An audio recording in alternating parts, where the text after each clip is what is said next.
Yo, what's poppin' everybody? It's a Saber054. Gonna get straight to the point.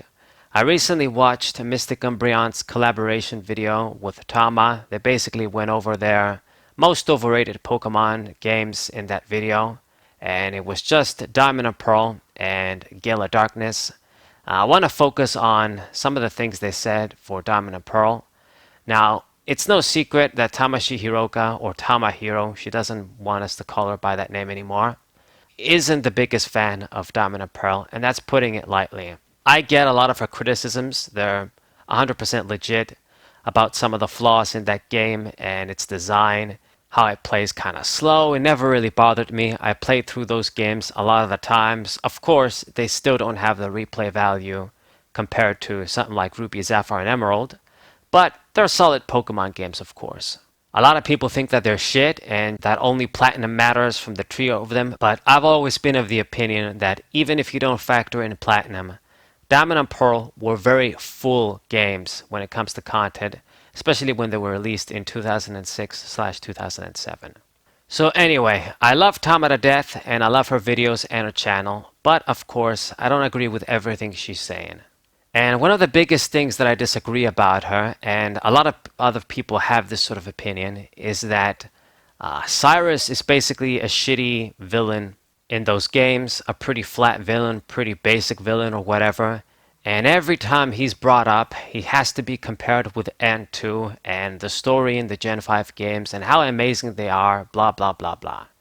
Now, I made a completely separate video a long time ago about what I think of the story in the Black and White games, and why I think the story in those games has got to be the most overrated thing, like both Black and White and Black and White 2. Straight up, like probably just as overrated as Charizard, if not more. But anyway, they always like to say that Cyrus is flat and boring, that his character and his goals don't make sense, and that the story in Black and White and a character like N is infinitely better. Now, I do think that N is actually a very cool character in those games, and that he loses a bunch of points because of some of the decisions they made in that game with his character. In my eyes, it isn't very fair, and it makes a lot of sense to compare N with Cyrus, because they're completely different characters, and serve a different role in their respective games. A much fairer comparison to make, however, is Cyrus with Ghetsis being the true villain in Black and White, and Cyrus of course being the main villain in Diamond and Pearl. Now, I don't know if you guys have ever heard of this, but it's been said that sometimes the simplest things are the best. And this is basically how I see Cyrus. I never understood why Tama searches for a specific deep meaning from Cyrus. In my eyes, Cyrus's character is very simple. He's a mentally broken psychopath, a very depressing person, thinks he's too perfect for the world, and wants to end it. Very simple. For whatever reason, maybe because of his lonely upbringing, mental issues, or whatever, he basically has this sort of depressing, negative outlook, and just wants to destroy the universe. I don't want to get too dark, but we know that people like that exist in this world. You know, really depressing, negative people that just hate everything, you know, would want everything to end, or that have just committed heinous crimes and are pretty much crazy, and that's what Cyrus is. He represents that sort of a crazy, perfectionist psychopath. Extremely cold, extremely narcissistic.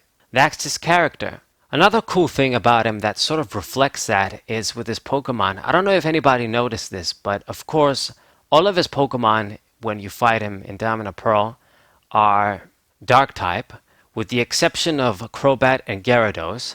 But Gyarados, even though it's water flying in these older gens, we know that eventually, when you Mega Evolve it, it becomes water dark. So that's a cool observation to make. And Crobat, even though it's not dark, is usually associated with villains, you know.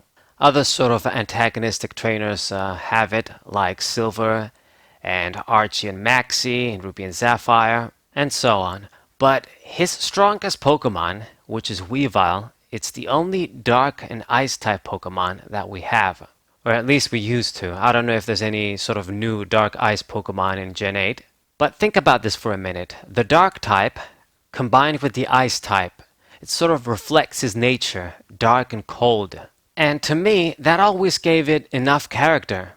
He's the sort of guy that's very fucked up, but he's strong and scary and commands respect.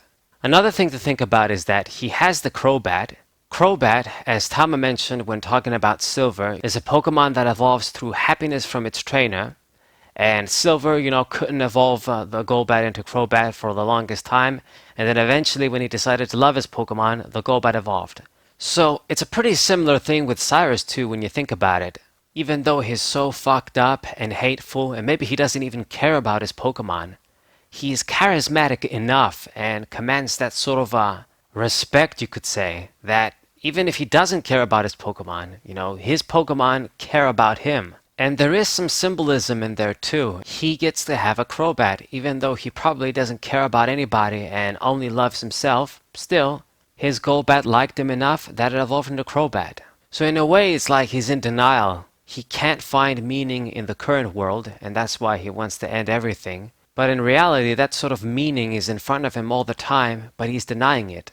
Now, compare this with Ghetsis, which is the main villain from Black and White. That guy is supposed to be a more sophisticated villain in a more sophisticated Pokemon game with more sophisticated story. And he was basically more of a predictable villain than even Cyrus. Oh, you gotta liberate Pokemon and shit, it's the right thing to do. And I'm like, dude, it's obvious you're a villain, it's obvious you're lying, you don't mean this shit. He was a full of shit character that we can tell he was full of shit from the start. And then in the end, when he's like, oh yeah, I tricked everybody, I just wanted everyone else to get rid of Pokemon and we're the only one that's gonna have them. I'm like, dude, really? This is your way that you're gonna take over the world? To me, personally, Ghetsis was always a shittier villain, a more boring villain than Cyrus, but nobody seems to be talking about that guy. He just wanted to take over the world, cliche plot, but didn't have the charm of Giovanni, and because it was just so obvious from the start that that character was full of shit, it's almost like they were insulting our intelligence with Ghetsis. I guess the only good thing about Ghetsis is that he does kind of have a hard fight if you don't have a bunch of good Pokemon with you at that time in the game when you fight him. But anyways, this is my rant on Cyrus. I just think he gets a lot of undeserved hate. And yeah, Diamond and Pearl and Platinum story, and just in Pokemon games story in general, they're not going to win any narrative awards. But it's the same with Castlevania games, Iga's Castlevania games anyway. The story is sort of there to move the game along. It's not the focus of the game. It's just something that accompanies the game, an extra complement to the games, not the focus. Anyways, hope you guys enjoyed this rant. You can tell me in the comments if you disagree or agree, or if you think I'm a jackass, whatever. But I do stand by that, and I do definitely stand by what I think about the story in the Gen 5 games. You can check out the video in my Pokemon Legacy playlist. And who knows, maybe it's up to Tama Hero to prove me wrong when she eventually reviews those games in detail. And maybe I'll have a change of heart. Alright, hope you guys enjoyed. Subscribe to the channel, leave a like, share this video with your friends, and I'll see you guys next time. What's up?